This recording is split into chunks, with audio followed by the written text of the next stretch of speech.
oh, I negotiated a pay raise for myself as well, since I'm coming back and they really need me. And today went really well, other than I'm working in the office and everything's good, and the phone rings and I answer the phone and I'm like, Hillmont Campground, this is Sarah. And it's like dead silence. And I'm like waiting and waiting. I look at the phone. I'm like, okay, they're still there. And obviously, like, I look at the number, but I don't recognize the number because we all have like caller ID that has, like, if somebody calls us, it has their name attached to it if we know them, right? So I don't recognize the number, but I can see that the person's still there and it's dead silent. And I'm like, okay. And I was about to hang up. And then she says, hi, Sarah, it's Alvita, in the sweetest voice possible, right? And I was like, oh, hi.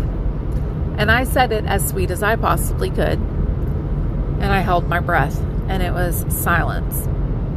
Good, long, awkward silence. And I just sat there in silence. And then she finally said, so what do you need from me for payroll? And I said, oh, let me find out. And I muted the phone because I didn't know what kind of noise my body was going to make next because I had been holding my breath. So I took the phone to Dante and I was like, I had it on mute and I was like, it's Alvita. I was like, but it's on mute. Please give me a second to back away. And he was like, what? And I was like, it's Alvita, and I need to leave the room before you talk to her, please. And he started laughing. He's like, are you serious? And I was like, yeah, no, like, for real, like, don't answer until I leave this room. And he was like, okay. And so I left and he answered and I shut the door between us and everything because I was like, I can't. I don't even want to. And of course I heard some of the conversation, but I was like, I don't even want to hear the conversation or anything. So he came into my office afterwards and was like, she was like trying to talk herself up and say that she had been wrongfully terminated and like all this stuff. And he was like, and I just didn't even give her like the opportunity. And I just kept, like veering away from that part of it. But she's coming up here to like help at some point. And I was like, okay, well, it's a good thing that I'm leaving in like an hour for Murfreesboro. I was like, do you think she's coming between now and then? He was like, well, she said that she had to finish something up and then she would be on her way. And I was like, well, she lives over 30 minutes away, so she's finishing something up. I doubt she's going to be here within the next hour. I think I'm safe. So I got out of there before she showed up. And I did let Matt know. And I asked him, I was like, look, if at all possible, can you just like keep her out of this office in here? I was like, this rug that I just laid down, I think is hers. I was like, if it's an issue, she can take it. I'll get another rug. He was like, no, I don't want her in your office either. He was like, if she says that there's something in here that's hers, I'll let her come in and get it. And I was like, that's fine. That's fair. I was like, but I was like, I've already like moved stuff back around from the way that she had changed it after I left. And I just don't like, I just don't want her in my space. And he was like, no, I 100% respect that. And I was like, also, I was like, I know this goes without saying. I was like, can you just like not talk about me and Matt with her? And when she, brings us up, can you just like do what you did and try to like avoid it and just veer away from it? He was like, absolutely. He was like, that's understood.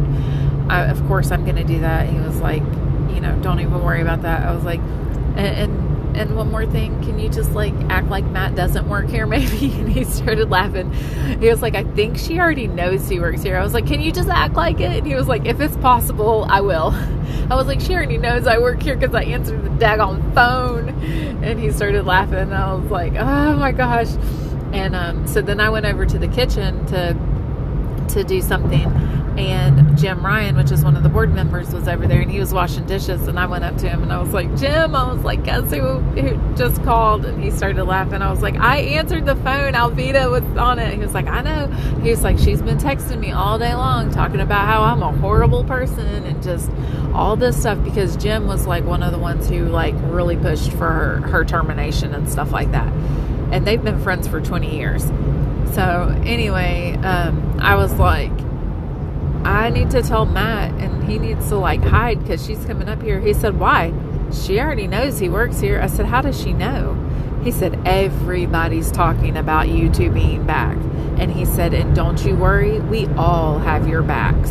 Don't even worry about it. He said, she's trying to drag your names through the mud, my name, the other board members' names. She's gone to all the people at Tres Dias, which is like, it's this Christian group that she's a part of that comes and camps at our campground. And he's on the board of Tres Dias as well. It's like a big thing.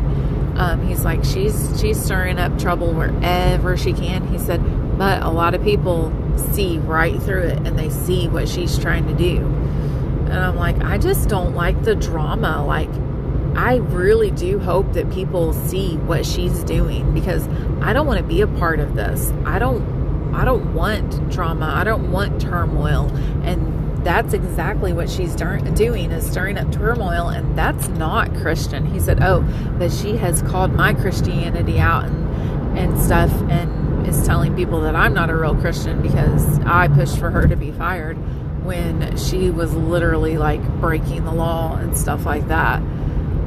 But anyways, it's been interesting. It's going to continue to be interesting. I'm just glad I got the hell out of Dodge before she showed up. Poor Matt's still going to be there. And I just hope and pray there's no confrontations and stuff. I hope that he's able to keep his distance while she's there. They did ask me if they could hold off on paying me this week because I only have 6 hours and a $150 reimbursement where I bought groceries that she forgot to put on the truck order and they needed for today. So I went to the store and got stuff. But they asked if they could pay me next week instead, because they do need to double check with the board that they can give me the pay raise, but they're like pretty confident that the board's going to okay it, especially since the board came and knocked on my door asking me to come back. And I pretty much bailed them out of everything, and I'm pretty much training Dante how to do his job as director. But I also found out so there's 6 people on the board, and I found out that 3 of them wanted me as the director, and the other 3, which I have not met, were against me becoming director, and they were the 3 that were pretty much on Alvida's side, and so it was split. And that's how Dante got it, because they didn't know me, and then the situation with Matt and I resigned and everything, and Alvida talking shit about me caused me not to be able to get the position. But 3 of them wanted me as the director, and I could have become the director. So, you know what? It's okay.